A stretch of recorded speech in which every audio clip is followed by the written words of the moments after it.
eu gosto sempre de ratificar a metodologia que o Instituto Empresarial desenvolveu nesses 20 anos, que é o BFB. B de Balanced, F de Family e B de Business. Uma empresa familiar balanceada. E o que é que a metodologia BFB vem dizer? Ela vem dizer o seguinte, olha, uma empresa familiar não é círculo nem é bolinha.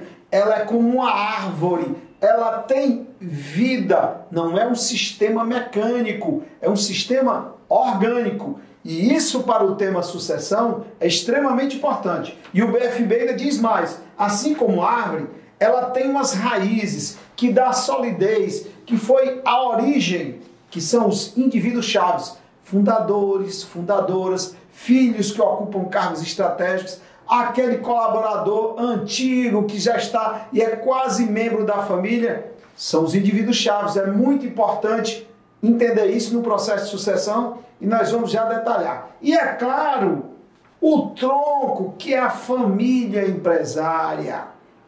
Em seguida, os negócios, que são quem? São os galhos. Agora, e os frutos? A copa é o patrimônio. O objetivo de todo esse sistema, raiz, tronco, galho e frutos, indivíduos chaves, família empresária, negócio e patrimônio, é se perpetuar.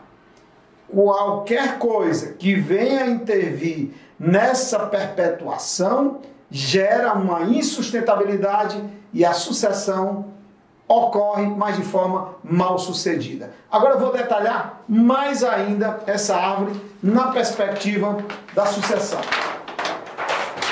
O BFB, lembrando, a árvore, mas o BFB vem dizer o seguinte, o processo não é uma sucessão, porque suceder é vir para o lugar de alguém, é ser igual a alguém, e o BFB diz, num sistema orgânico, como uma empresa familiar, é diferente de um sistema mecânico que é objetos. Uma peça de um carro, você tira um e bota outro. Numa empresa familiar, não. São indivíduos. E os indivíduos não são iguais uns aos outros. Então o processo é transmutar. Uma transmutação. O que é? É uma transformação que você faz profunda em que eleva um sistema de um estado A para um estado superior. Porque eu vejo muitos processos de sucessão que piorou a situação da empresa familiar. Então, o BFB tem que transmutar para perpetuar. E aí vamos seguir essa escadinha aqui dentro desse processo. O BFB vem dizer, sucessão ou transmutação não é um evento, é um processo. E siga essa ordem como o BFB propõe. Primeiro, as raízes, os indivíduos chaves. E o que é o cuidado que você tem que ter com os indivíduos chaves? Fundadores, fundadoras, executivos mais sêniores que já estão mais tempo na companhia. Fique atento, em especial com o fundador, no caso de ser sucedido. Se a mudança vai deixar ele feliz ou infeliz. E o que é que você tem que mapear? Qual é o detalhe? Primeiro, a parte física desse sucessor. Tem que ter muito cuidado, porque às vezes no processo de sucessão, você pode ativar doenças que até então não eram acompanhadas. Não esqueça, o processo de sucessão é muito forte para o indivíduo-chave. E se ele tiver com alguma debilidade física, é bom ficar atento nisso. Outra coisa importante é a parte mental desses indivíduos chaves. Tem que se acompanhar, normalmente, ou eu me utilizo de um profissional terapêutico que eu já tenho no Instituto, ou me integro ao terapeuta que acompanha esse indivíduo-chave ou que acompanha a família. E por último, extremamente importante, esse indivíduo-chave tem que ter um sentido. E é muito comum que até então, até o momento da sucessão, o sentido desse indivíduo-chave era o quê? Era a empresa. E aí quando você vai fazer essa transmutação, a maioria não sabe o que vai fazer. Por isso que eu monto todo um plano estratégico futuro desse indivíduo-chave, para quê? Para ele ter um sentido futuro na vida, porque senão, se não tiver o cuidado, acontece um efeito muito comum chamado efeito general. Esses dias eu estava dando uma palestra no seminário e um senhor me antecedeu falando sobre sucessão, um empresário, e ele contando um fato em que ele tinha colocado o filho, mas na primeira crise ele teve que voltar e tirar o filho, porque senão a empresa ia definhar, ia quebrar. Bom, e aí eu com a minha experiência eu vi claramente que ali é o que chama efeito general. Como ele não tinha um propósito além da empresa montada, ele fica só esperando o momento que o filho falha para que ele encontre uma justificativa para voltar. Porque era no momento de crise do filho que ele deveria simplesmente se aproximar para auxiliar e não voltar querendo tomar o seu lugar. Então, é fundamental num processo de sucessão ou transmutação, como nós chamamos, que você construa um sentido na vida desse indivíduo-chave. Vamos para o segundo degrau, a família empresária. E nessa ordem, a família empresária, ela quer harmonia.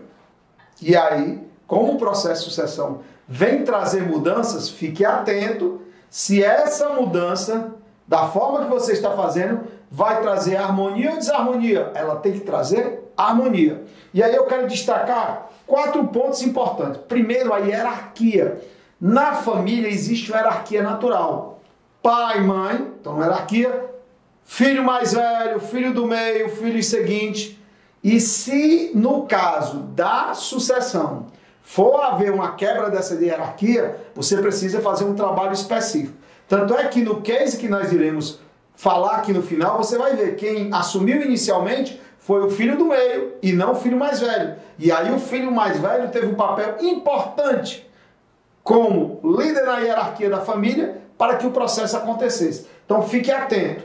E outro é de ordem. Quem chegou primeiro ou não. Às vezes um genro, uma nora, que já trabalha mais tempo na empresa, ele também tem um significado de ordem, porque chegou primeiro, aquele genro ou nora que chegou primeiro na família. Então isso é importante se observar.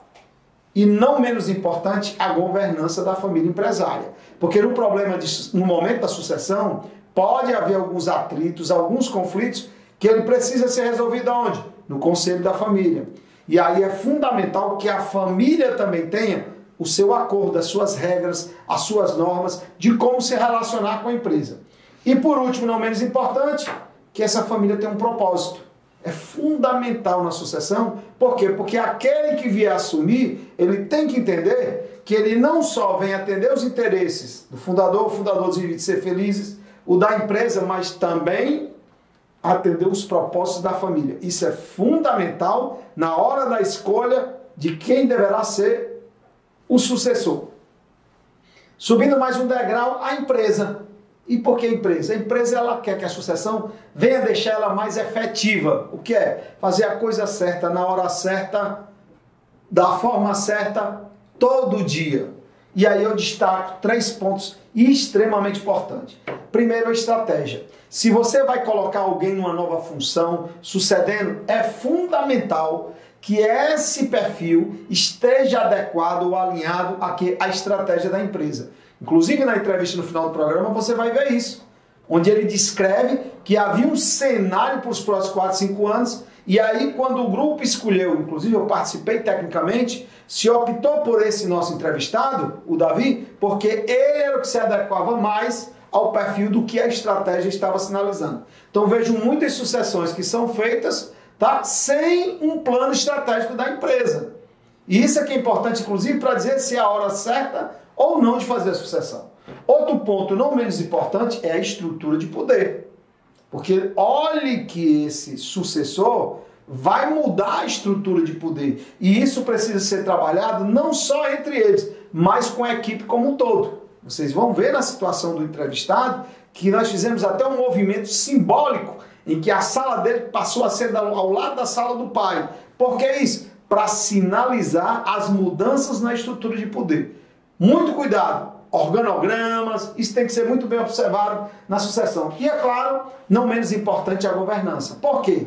Porque você faz uma sucessão e não tem uma estrutura de governança, você pode pôr em risco quem? Esse sucessor. Por quê? Porque ele vai manter uma relação com os irmãos, com os parentes ou com outros diretores, mas quem é que vai avaliar esse CEO, esse futuro presidente? Se você não tiver isso, a família começa a dar opiniões, o pai começa a voltar, a mãe, e aí o conselho é fundamental, porque tem legitimidade, é um ambiente neutro, para dar feedback e validar as ações desse sucessor. Por último, os sócios. Não esqueça, no processo de sucessão, ele tem que trazer um resultado de elevar o patrimônio dos sócios. Detalhe, observe a estrutura de poder dos sócios. Por isso que, além do conselho da empresa, é importante que tenha os conselhos de sócio. Por quê? Porque é lá que os sócios, às vezes são irmãos, que não assumiram a posição de CEO e presidente, mas eles entendem que na empresa o poder dele é um, mas como sócio, ele tem um poder garantido de sócio. Se você não tem isso, ele sente a falta desse poder como sócio e começa a intervir no dia a dia da empresa, gerando um risco e insucesso para esse novo sucessor. Então, não esqueça, não é sucessão, ninguém vem para o lugar de ninguém, é uma transmutação, é toda uma transformação que você faz de forma profunda para que tire a empresa do estado inferior para o estado melhor, visando o quê? A se perpetuar. Nessa lógica, priorize os indivíduos chaves, em seguida a família empresária. Você vai ver o nosso entrevistado de hoje falando por várias vezes a importância da família empresária na sucessão, e isso no Brasil é subestimado ou é feito sem metodologia. Fique atento. Depois a própria empresa, organograma, estratégia, governança. Por último, a governança societária.